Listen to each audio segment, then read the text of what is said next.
Imana ishimwe. Haleluya. Imana ishimwe ko yatugiriye neza. Rero nako ntaravuga ndasaba Mvuka ugahagarare n'aba bana banje nawe n'umwana wanje kumwe n'abandi.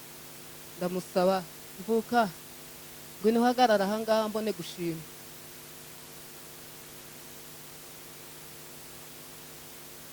Ndashima Imana yo mu ijuru yatugiriye neza iraturinda muri iki gihugu tubera Imana, ndayishimira ihabwa icyubahiro.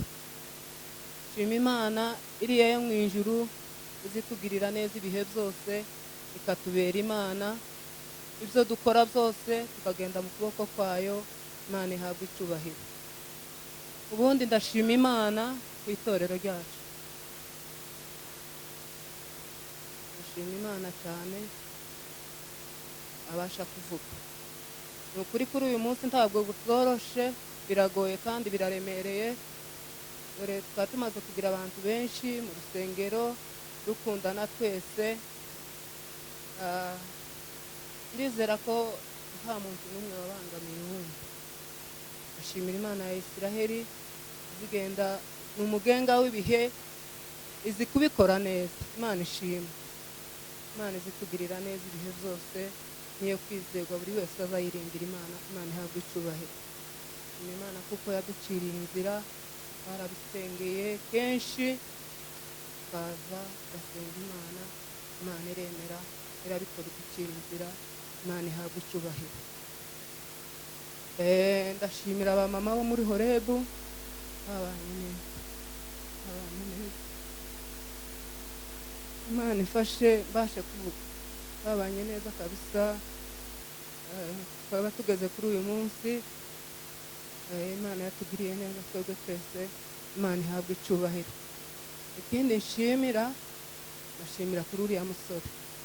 Uriya musore natwe twarabiganiriye, ndavuga ngo umuganiraho cyane n'umwana wacu kimwe n'aba ngaba. Imana yo mu ijuru ukorera izakubera Imana, kandi turabizirikana zose. Imana iguhe umugisha. Nshimiye Imana kuko yarongoye abana banje bari i Burundi. Imana irabarongora bagera hano amahoro. Baratuzirikana igihe cyose baba bari kumwe natwe mu matelefone bakatuvugisha. Ndabashimira. Imana ihabwa icyubahiro. Ubundi shimira Imana Papa Jonathan nawe turi kumwe atureba buri gitondo buri mugoroba akatuvugisha. Ndamushimira. Imana imuhe umugisha. Shimira abana banje, aba basore mubona aha ngaha n'abana b'indangagaciro kuko babivuze, barigishijwe batozwa umuco mwiza. Ni abakristo, ni abantu batoya gutya mubabona, baraca abana batoya ariko intekerezo zabo ni abagabo bakuru.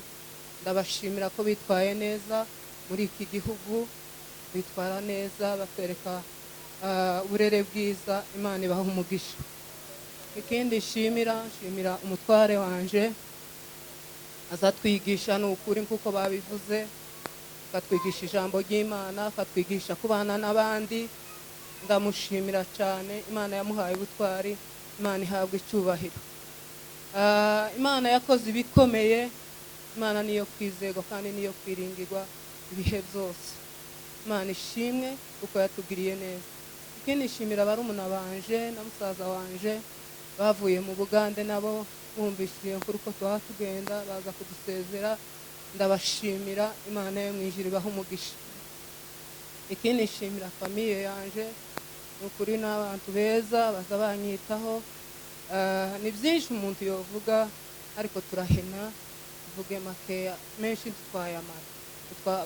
Ishimwe riri mu mutima twahera mu gitondo bikarenga, tuba tuvuga amashimwe y'Imana ariko turayahina tuvuge makeya ashoboka. Imana yo mu ijuru yakoze iyo mirimo, ihabwa icyubahiro.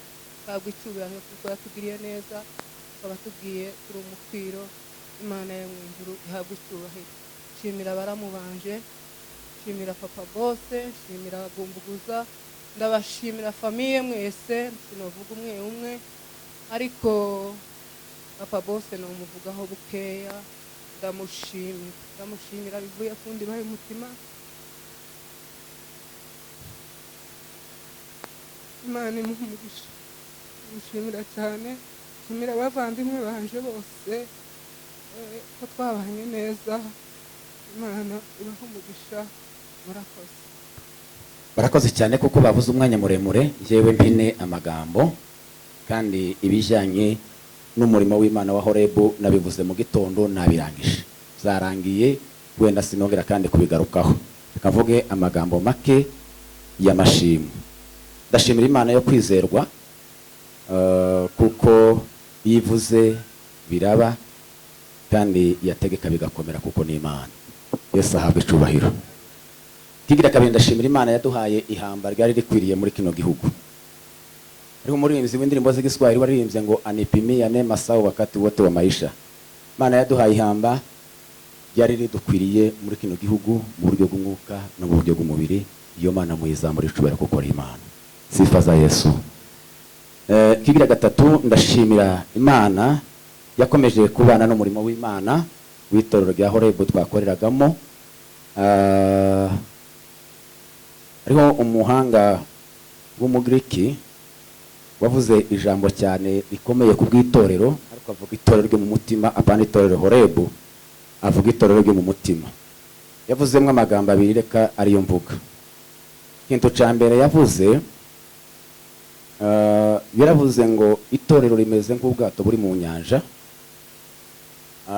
Aravuga ngo iyo ubwato buri mu nyanja buza buhura n'umuyaga, bugahura n'imihengeri, rimwe na rimwe ngo abantu bagatekereza ngo ubwato bugiye kuzika.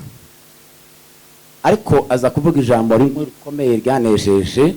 Aravuga ngo impamvu ubwo bwato butaza buzika ngo bwuzuremo amazi buzike, ngo nuko nyiri bwato aba bwicayemo. Yesu ashimwe cyane.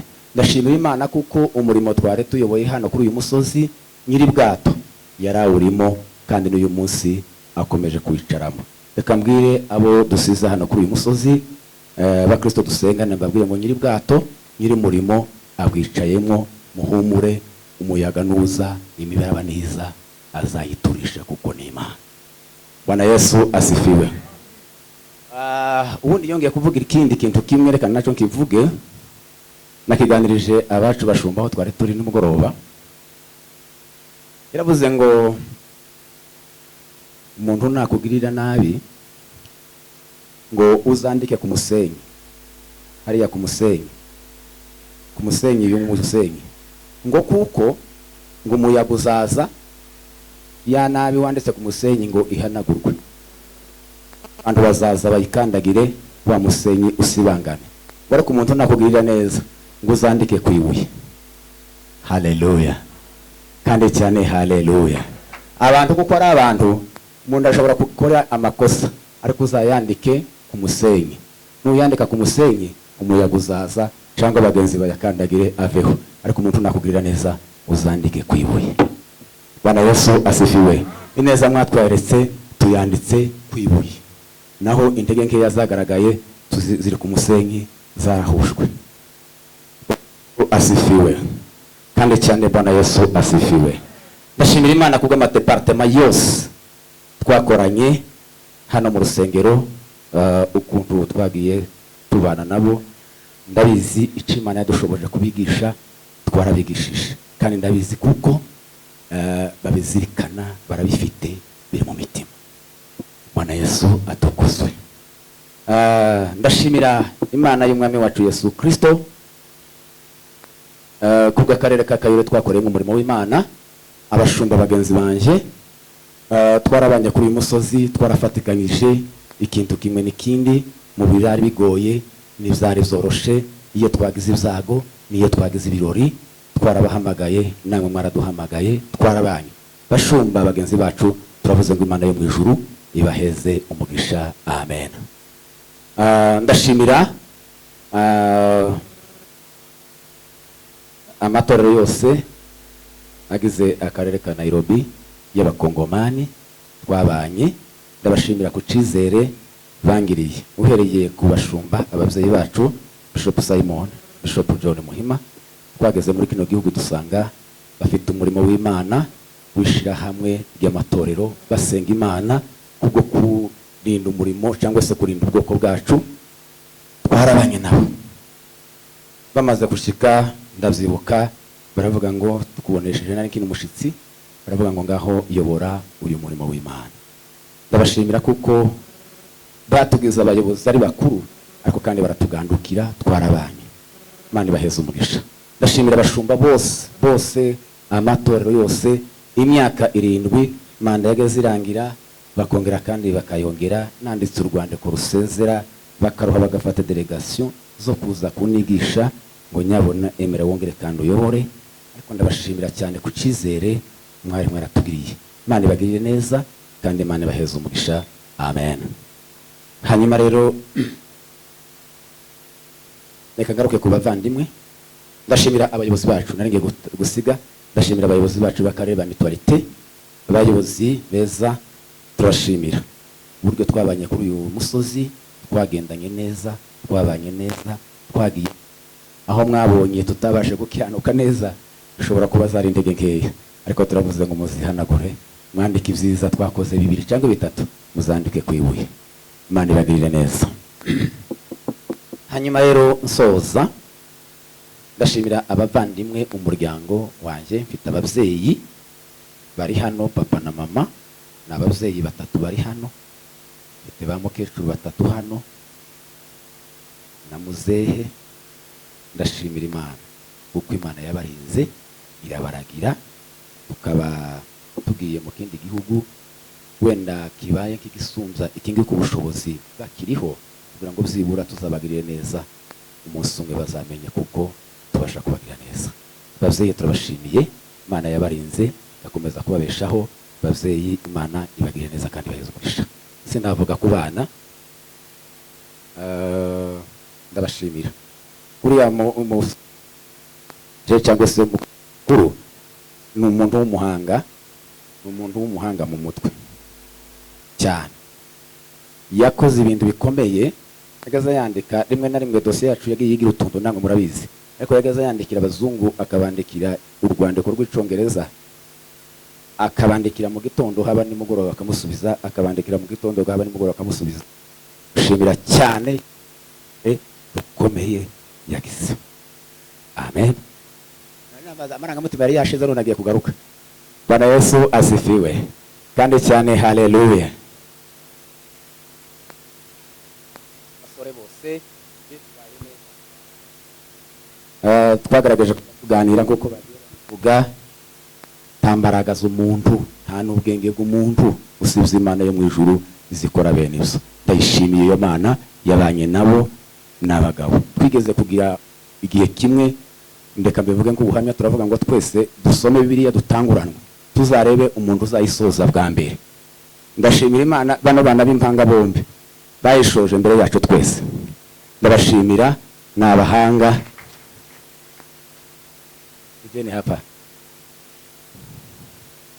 abombi turavuga ngo tuzatanguranwe abariho badutanga. Barayicoye ico gihe barayicora nkaza aninyandiko zero barikaza zisibama bagenda bandikaho bageze baracora zero barikaza kumuzosiba Bibiliya. Ariko ndabashimira cyane, Imana baheze umugisha mwese. Amen. Ndashimira Muvunyi na Soleil bavuye kure, barambwiye ngo bafite kuza kudadusezera. Uyu mwana yaravuye hano kuza kutusura, noneho baravuga ngo ariko ndababwira, ndagerageza kandi nk'umuvyeyi ndivugiye imbere y'Imana kiranuka, ndababwira ngo mureke, twaravuganye namwe, tuzovugana kuri telefone, ngo muze n'agahinja ege y'ibigihumbi cy'amadolari hejuru ngo muje kudusezera. Ico kintu kumumva koko ariko kubera kuko bavyiyumvisemo, ndabashimira ku butwari mwagize. Imana ibaheze umugisha. Tubijeje kuko tuzakomeza kubabera ababyeyi kandi muzakomeze. Nari mfite icyifuzo muri kino gihe, pasenge y'Imana akavuga ngo semana ko twabagye n'abana neza, tukaba tugiye muri kiya gihugu bavuga kuko cy'imico y'abanyamahanga bizakunda. Bakomeza kugenda bande mu mutima bakangura ati papa reka ayo masengesho yareke ubwoba, tuzahagarara. Izo mwambwiye muzakoze. Reka nshimire uyu muvyeyi. Madamu yabaye umuvyeyi w'uyu muryango, kuko njewe ubuzima bwanje bwose kuva mpamagarwa n'Imana nkiri mutoya nabaye wo mwitorero. agerageza gufata uyu muryango arawukorera, arawugenza neza, aracuruza, turarya, turambara, uri mirimo. Bwana Yesu asifiwe. Imana imuheze umugisha cyane, kuko Imana yagufashije kubasha kurera. Naje bana ari umubyeyi weza itorero, kandi ga naje sinari norohewe, ariko icyatumye bigenda neza nuko hariya nagaza mpagara ngasanga harakomeye, genda hariya. Hari igihe uje mu mirimo stress zikaza, akamenya kunduhura, ndamushimira cyane, akamenya kundura, akakubwira ati ko wazanye stress bimeze gute, tugasenga Imana. Imana iguheze umugisha. Nta byinshi nshobora kuvuga, amarangamutima yaza. Mfite abantu batatu ndibushimire. Ndashimira abanyamasengesho kari kanciyeho, twabanye mu buryo bumwe n'ubundi, Patro na Aline n'abandi mwese. Yesu abaheze umugisha. Ndabizi ko twavuye kure, n'ubu turakomeje. Yesu abaheze umugisha. Hari abantu nari nasabye ko baza hano bampeze utuntu, nari nabasabye mwigire hafi nimba twabonetse. Ndashimira Bishop Simon, reka namusabe aze. Ndashobora kwicara, urakwicara. Imana ibaheze umugisha. Kuja papa. Mutapeleka wapi? Mutapea nani? Oh, sapa. Mvuka, mwombe mangukire. Mugire vuba vuba. Mugire vuba. Mvuga ijambo rimwe gusa, rimwe. Revera Madi yagiye. Reka babaza vuga ijambo rimwe gusa ryonyine, umyihanganire. Nari narivuze, nari nariteguye, sinzi uko ryaje kugenda. Nari natekereje kuko turi gufata akanya tukaririmba, ariko umwanya washize.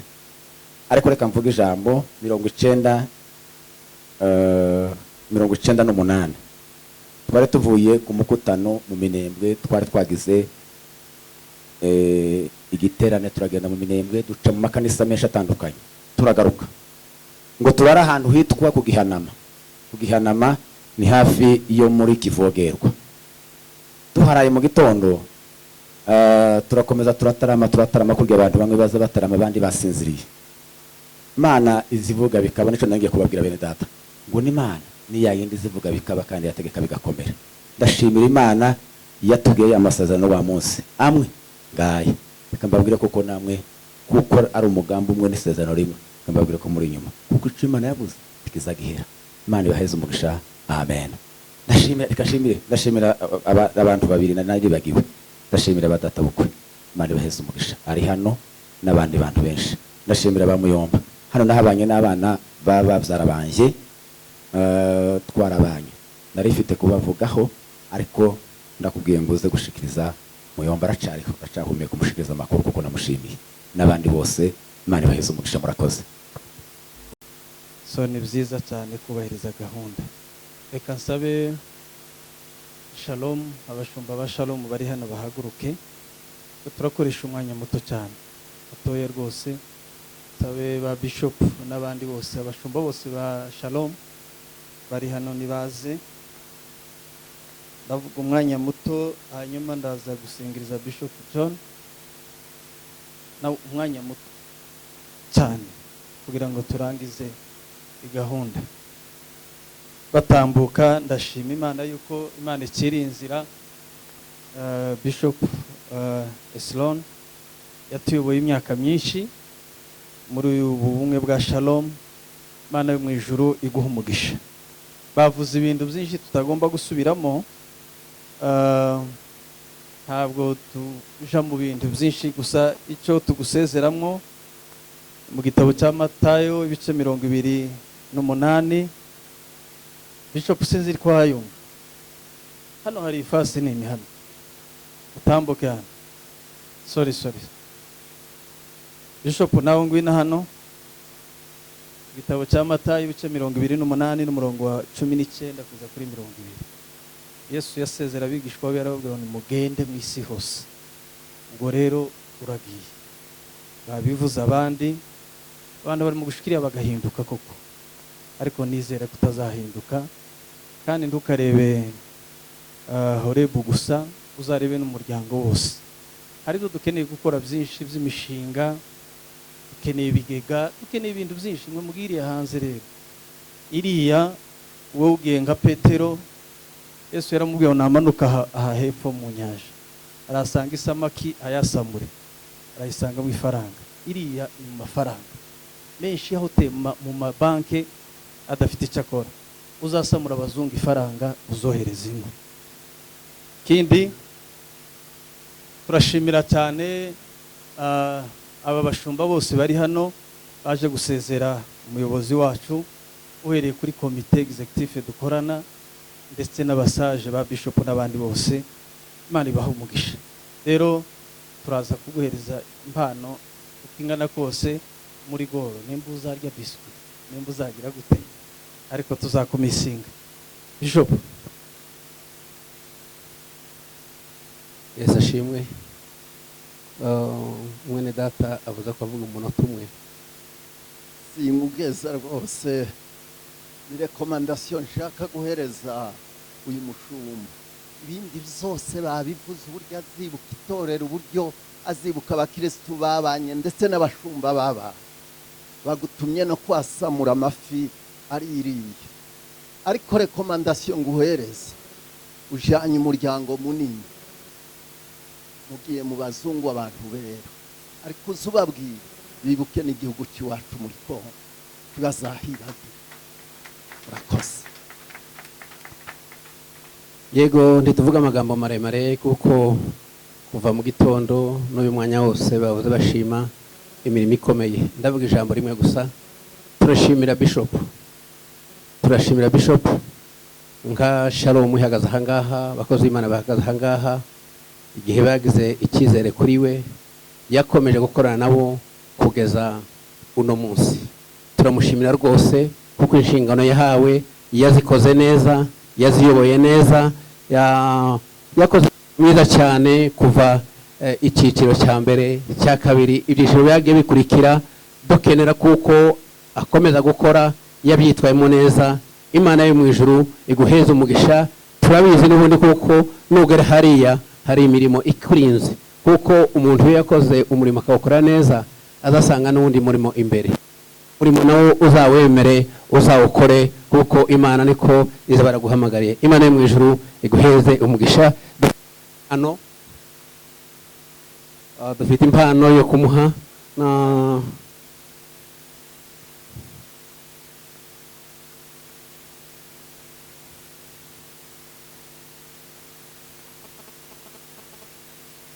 kandi zakuzamure mu ntera. Reka noneho igihugu ukaba ibyo ufite, umutungo ufite, igihugu kizagukenere, kizagukabe, kuko Imana izakuzamuye muri ntera. Imana iguheze umugisha. Urakarame. Barakoze cyane abashumba.